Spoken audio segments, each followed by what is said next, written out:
welcome to Deals with Heels, where female entrepreneurs thrive. I'm Deborah. And I'm Christina. We are your hosts. Welcome to the show. Welcome. I don't know about you, but I'm feeling pretty unstoppable. I am feeling amazing. I mean, this season has just been level up times 10 for me, just being able to have these guests. And let's face it, this is when I'm super excited about this because I love things like this. Yes. And so everyone, get your pen and paper. You're about to learn something really, really good. Today's episode. So our guest, she helps women find deep fulfillment and self-worth through connection with their desires, sexuality, and pleasure. As a pleasure and orgasm coach, her clients learn how to quiet their inner critic, get out of their mind and into their body so they can expand their pleasure and orgasmic capacity, leading to greater personal power and satisfaction.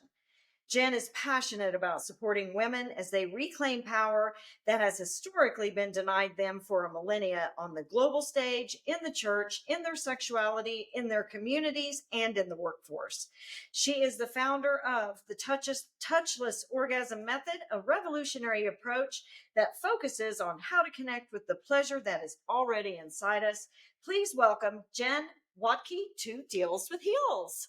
Hello. Hello, we're so excited to have you on the show. I'm so glad we were able to get you in. We're so close to finishing the season. Thank you for having me. It's a pleasure to be here.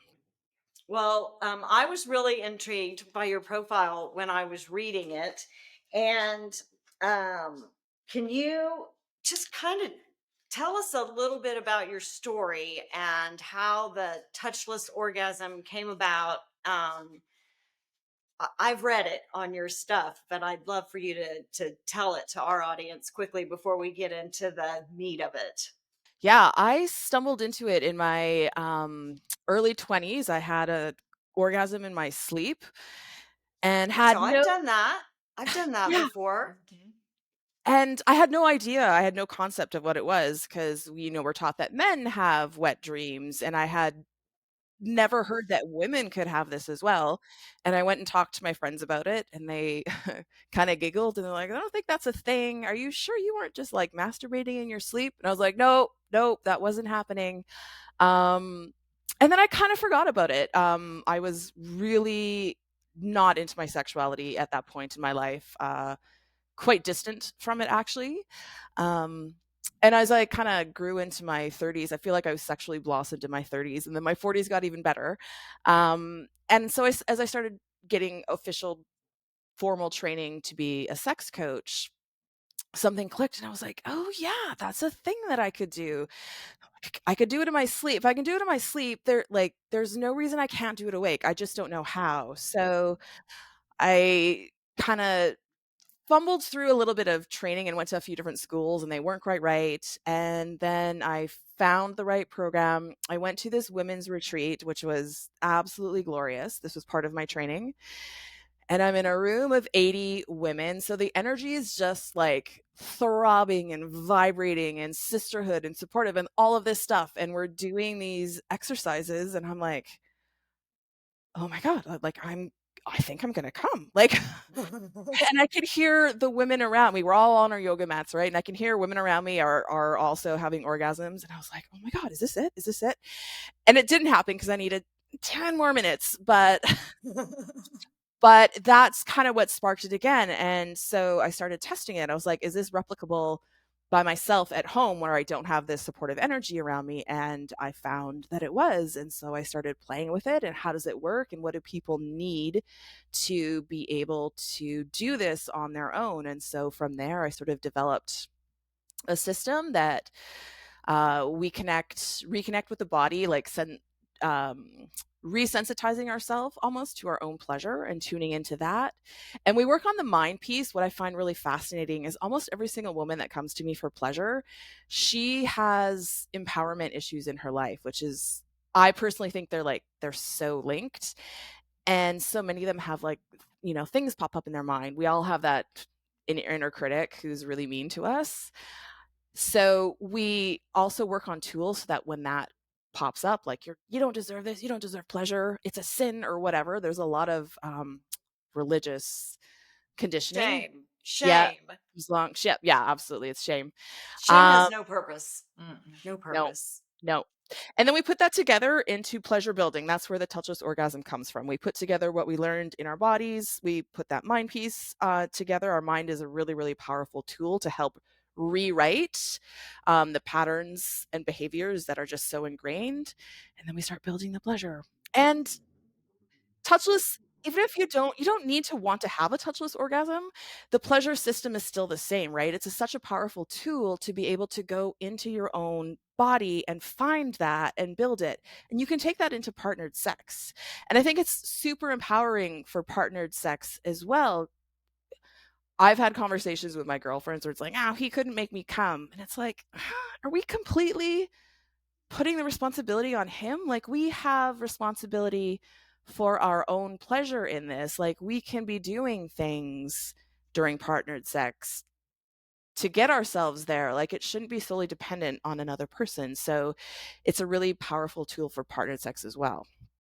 That was one of my questions about it, because I think it, I mean, I'm in my 50s, I'm 57. And as I've gotten older, I've always been really pretty comfortable with my sexuality. But as I've gotten older, I just am so much more relaxed and so much less concerned with what my body looks like or what my face looks like or any of those things. And so I had questions kind of about that. And then we've both been on a very big spiritual journey. And a woman's sexuality lives in her mind and in her brain, right? It just does. And it's such a good tie-in to your spirituality.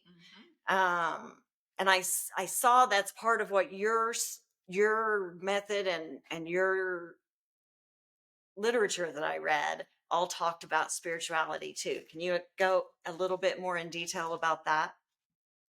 I stumbled into that. I became a sex coach because I wanted to investigate my own sexuality. I believe that it was empowering for women to have sex how they want, what feels good to them. And it was very spontaneous. Like, for me, and I don't think this is an uncommon experience, I don't think you can work with your sexuality deeply and not have spirituality come up. I think sexuality is an incredibly powerful vehicle into our spirituality. And it's such an amazing tool working with our sexuality for all kinds of transformation. So I didn't intend to go on a spiritual journey. And my friends make fun of me. They're like, who are you? They're like, we can't believe all the woo that's coming out of your mouth right now. And I'm like, I know, but it's all true. It's all real. It all happens. And yeah, so that just, for me, working with my sexuality just helps me connect. I don't think it matters what you believe in. It just helps me connect with what I feel is the divine. And I agree. I mean, sexual energy is such powerful manifestation energy, and sex magic is a real thing. And I think, historically speaking, part of suppressing women and being in control and controlling us even today with dress codes and moral standards, but it's more about suppressing our power, which comes, and you can feel it in the world. We've talked about this on the show, and then Christina and I personally, about how masculine the energy in the world is and how it needs the femininity, and part of that's our sexuality, and it's been so stifled.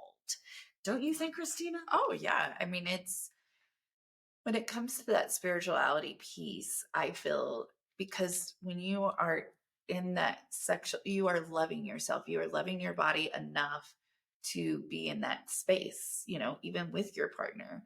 And that loving, it comes from the heart space, and no better way from that spiritual standpoint to be in your heart space. So, yes, I feel that they both go hand in hand. I mean, personally, I was raped and molested about 75% of my life, my childhood.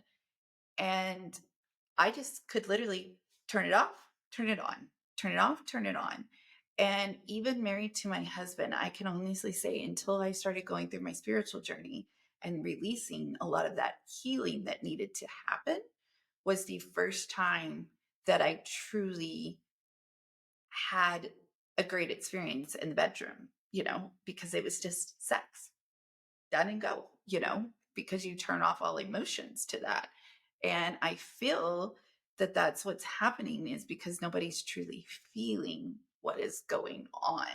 And so being able to go through that spiritual journey, healing those things, now I can actually, and like you said, my mind is going 90 to nothing. One, have ADHD, and two, when you are in fight or flight, it's not letting you be right there in the moment.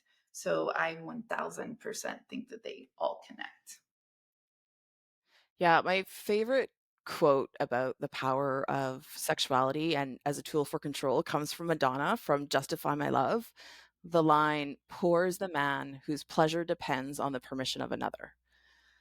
And it's so true. And I think the patriarchy has put rules in place for millennia around how women are allowed to sexually be. And I think we forget sometimes that we're only a generation out of the sexual revolution. Like, there is still deep wounding, there is still generational trauma, and there is still a lot of power to be reclaimed. And I think deep down somewhere, the men know that a woman who is living fully in her sexual power is unstoppable. I loved how you said at the top of the show that you feel unstoppable. Um, and I think you can't stop a woman who's in control of her pleasure and sexuality. It's such an empowering place for a woman to live from. And I think it seems so obvious to me that that has been deliberately controlled by men globally across. And women. I mean, let's face it, women are harder on each other and so judgmental of women. Why do you dress sexy, and judging what people, but that is brainwashing. That's what that is. Conditioning. It's abusive. It's a trauma response to blame other people and deflect your feelings and not, I mean, how many times when we were stuck, I was really stuck in functional freeze for like a decade. It seems so horrible, but I was. But so many people are, and we get, Oh yeah. you can't move past it, and so you hide that part and external that delivery, that projection of justify. If I justify it out here, then it'll be true for me too. And I'll be able to justify my home life and my lack of openness, and that I'm the way I am. It justifies me being stifled if I reflect that on other people too. It's a sad thing. They don't even know they're brainwashed.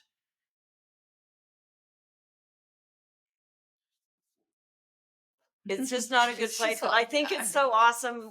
I think really it's awesome what you're doing. And I wanted to ask you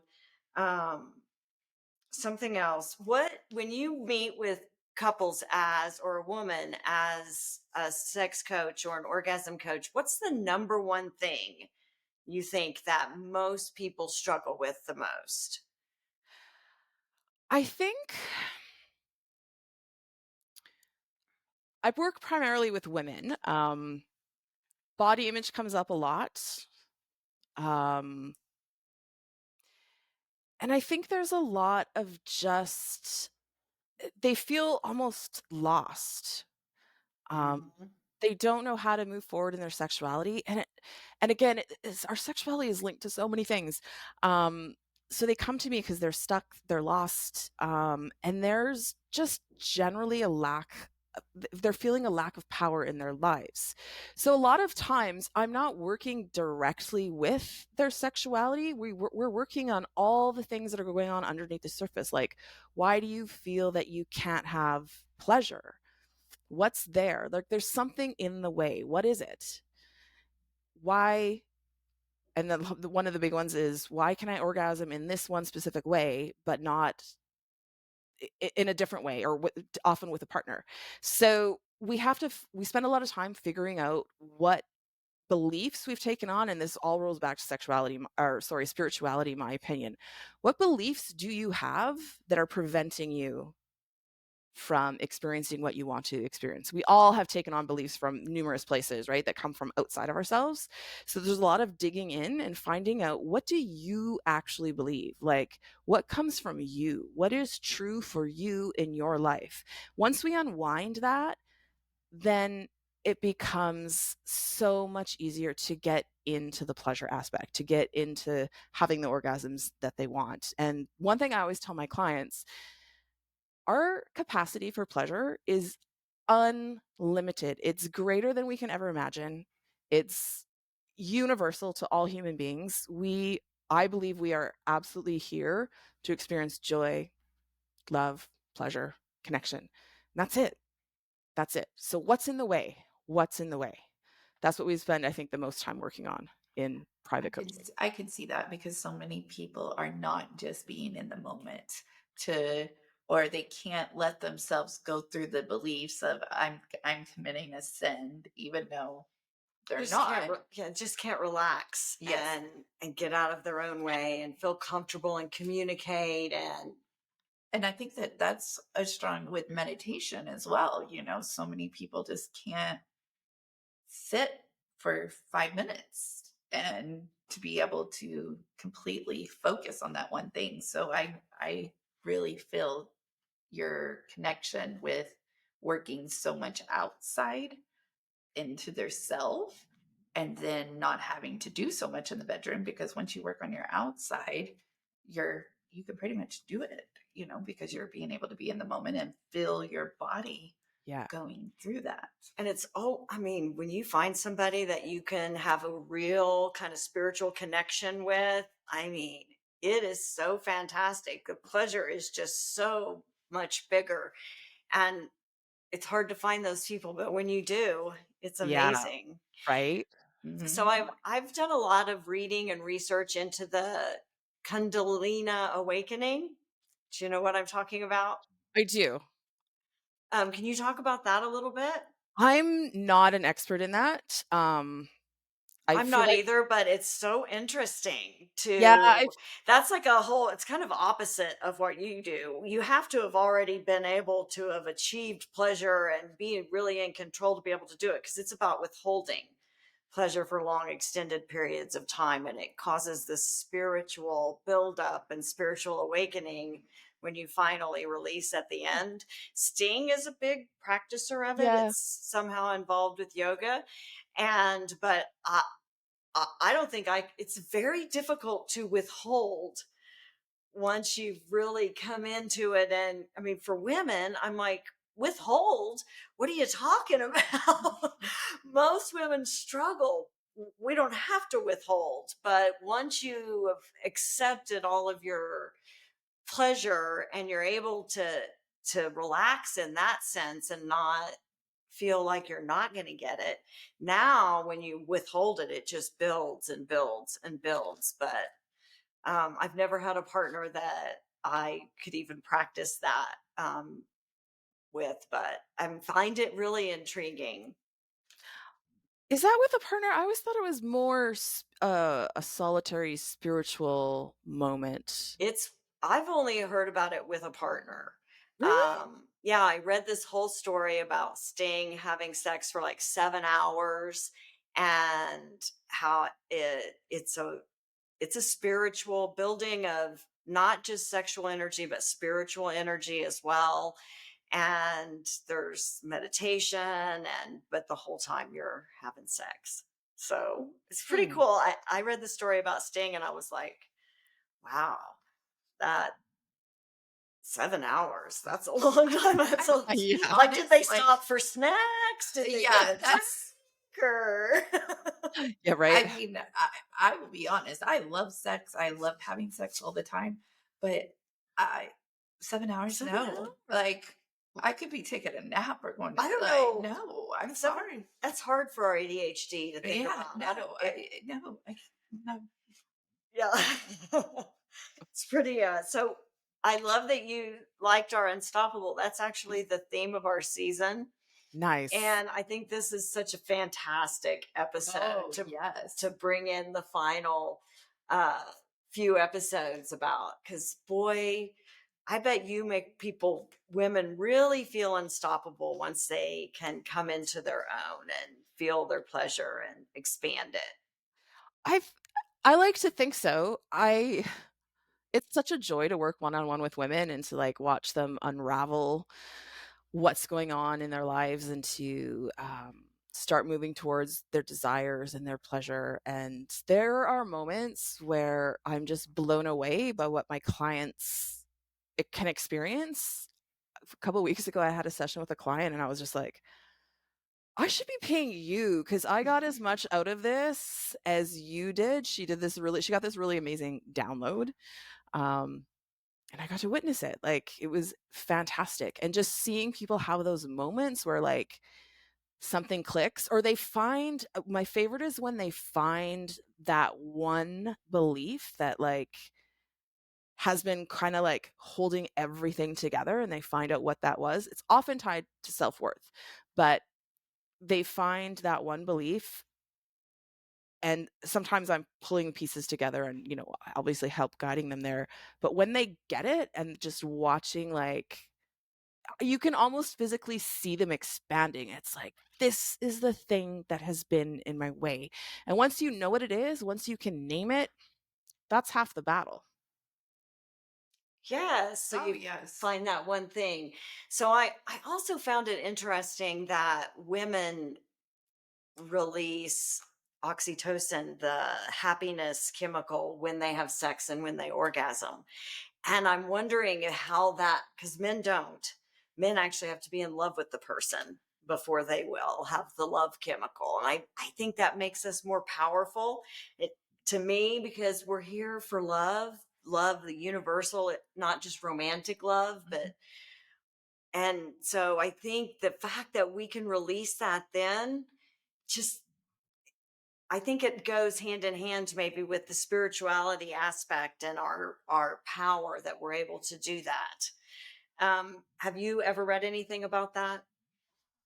I'm not up on all the hormones. That sounds correct. What I would say to that is that you get all those benefits when you're alone as well. Like, so Yes. masturbate, have all the orgasms. Like, you don't need to be in partnership necessarily to get all of those benefits. I mean, it's amazing when you are and you find that person who you connect with and all of that really great stuff. But when you're self-pleasuring through touchless pleasure, through, using your vibrator or your hands or whatever, you still get all the physical benefits. You still get the chemical release. And I think it always seems to me, I have no proof of this whatsoever, but it always seems to me that when you self pleasure, that is why sometimes I think it can be so spiritual, is like you're not with a person to connect. So what are you connecting with? What do you do with that hormone? Like, do you, it turns back into yourself and then there's some self-love? Do you connect with the universe? Like, I think both of those things can be happening, which is why I think sexuality is that spiritual vehicle. I do too. I had a friend um, who has been starting their spiritual journey and who said to me that if you masturbate, you waste your chi. And I didn't say anything because I didn't want to affect their spiritual journey, but I'm like, are you kidding? You can manifest and have sex magic solo. You don't I mean, I'm going to use my chi for something good. I just don't believe that way. And I'm not sure where that origin is from. I'm not sure if I've heard of it, and yes. I'm not sure if it's Taoist or tantric, but there is yes, there is this idea that if you can bleed sexual energy out. So there are things, and I'm not super versed in this, but there are ways that you can have sex, masturbate while you don't let that chi out. Right. I mean, but it just seems like a limiting belief to me to feel like I'm limited. I shouldn't pleasure myself or I'll let my chi go or you know what I mean? It just seems like one Yeah. more religious limiting belief instead of allowing us to use that energy in any way that we want to use it. Like, how dare us experience that alone? You're going to waste it. Don't use it. Do it with me later instead. For me, it felt like a limiting belief that I shouldn't pleasure myself because I'm going to waste it. I found that really limiting because I feel empowered. I should do what I want sexually, not have anyone tell me I'm going to lose that, even some 1,000-year-old philosopher, for sure. I hadn't thought about it in that way. I see that. I don't like people telling me what to do. Don't It's tell a me what I thing. can do with my chi. or my sexuality and it's taken me a long time to let go of caring what people think and my people pleasing ways. And I will tell you, they are gone. And I am just like, I'm never watering myself down again to make someone feel comfortable. And I think that's partially why I love this episode so much. So before we get off, do you do just individual coaching, or do you have like clinics, workshops for people to come and learn more about your touchless orgasm method? Or the women's seminar that you went to, do you put those on? How can we find out more about you and your services? Tell us all about what you have available. So my website is jennwodtke.com. I'm currently running a live version of Touchless Orgasm. So that is one way that people can learn more about how to have a touchless orgasm, or to experience touchless pleasure if you don't want to go all the way to orgasm. I'm working on revamping that to make it a little bit more accessible, so that might change in the next little bit. I work Like primarily live streaming? That might be fun. No live streaming? Well, because if you're in the seminar, to feel energy from everybody that's I do. tuning in. As part of the Touchless Orgasm course, we do. I do a live practice, and participants have said that that's their favorite part of the course. And I also do for the next year, I'm doing a sex magic series, it's super cheap. It's like $50 a month, with a different topic. And again, participants come on live, camera off, audio off, and then I just guide them through a sex magic practice. So that's happening. Like I said, I do a lot of live practices in the Touchless Orgasm course, and I have something in the works for a retreat. It's very, very ethereal at this point, but we're planning to do a pussy power retreat in January. I love it. Yes. And I think the plan is Tulum. Like I said, this is very, very loose at this point.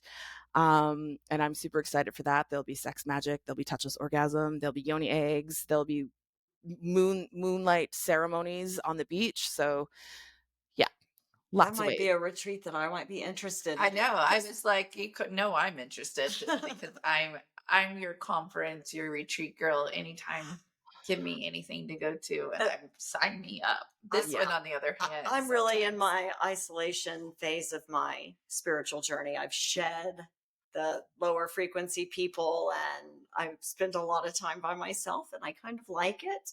So Christina has to remind me to be social sometimes. I'm not a true extrovert. I'm just really good at it. It's so draining for me, though. So draining. Well, you will be able to find links to Jenn's website and all of her stuff. I'm really excited to have had you on the show, Jenn, and I hope our audience reaches out and learns all about your touchless orgasm method.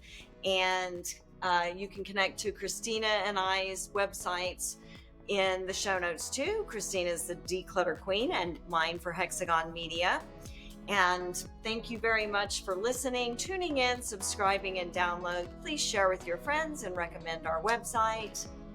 Until next week, we are out. We're out.